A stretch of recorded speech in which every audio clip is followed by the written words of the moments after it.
Beratnya tantangan tak menyurutkan langkah seorang bidan melayani masyarakat di desa terpencil di Aceh Besar. Menggunakan sepeda motor, ia harus melintasi jalan sepi di pegunungan Masjid Raya sebelum tiba di tempat tugasnya di Kemukiman Lamteba. Kesetiaan melayani masyarakat, khususnya ibu hamil ini, setidaknya dilakoni Hanora Tuddiniati, bidan dengan status bakti di Puskesmas Lamteba, Kecamatan Selibum, Aceh Besar. Betapa tidak, untuk tiba di tempat tugasnya, diplomat 3 kebidanan ini harus menempuh rute 17 km yang memisah tempat tinggalnya di Kemukiman Krung Raya, Kecamatan Masjid Raya, Aceh Besar.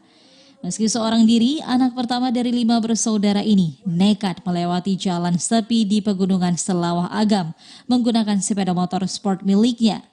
Rutinitas bermotor saban pagi dilakukan Hanora karena Polindes atau Pondok Bersalin Desa Berenut tidak lagi nyaman ditempati. Selain jauh dari pemukiman warga, beberapa bagian Polindes di Desa Berenut mulai rusak dimakan usia.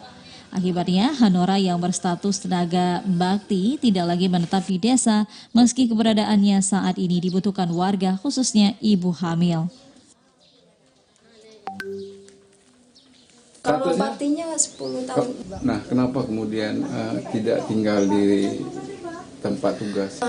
Gini ya Bang ya, ini menurut kondisi kalau kayak gini saya juga nggak berani karena saya masih sendiri kan, masih single, jadi ya suasananya gimana gitu, jauh dari warga gitu, airnya pun nggak bisa naik ke atas, harus kita turun ke bawah atau penarikan dari sungai.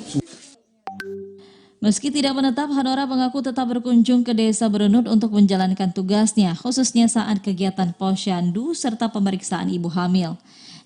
Di momen peringatan Hari Bidan tahun ini, Hanora yang telah menyandang status bakti sejak 10 tahun berharap tenaga bidan di kawasan terpencil mendapat perhatian yang layak. Keberadaan bidan di tempat tugasnya menjadi harapan warga khususnya di kawasan terpencil. Kondisi ini menyusul sulitnya menjangkau layanan medis, khususnya bila ada warga yang sakit saat malam hari. Dari Aceh Besar, Arman Konadi, TVRI Aceh melaporkan.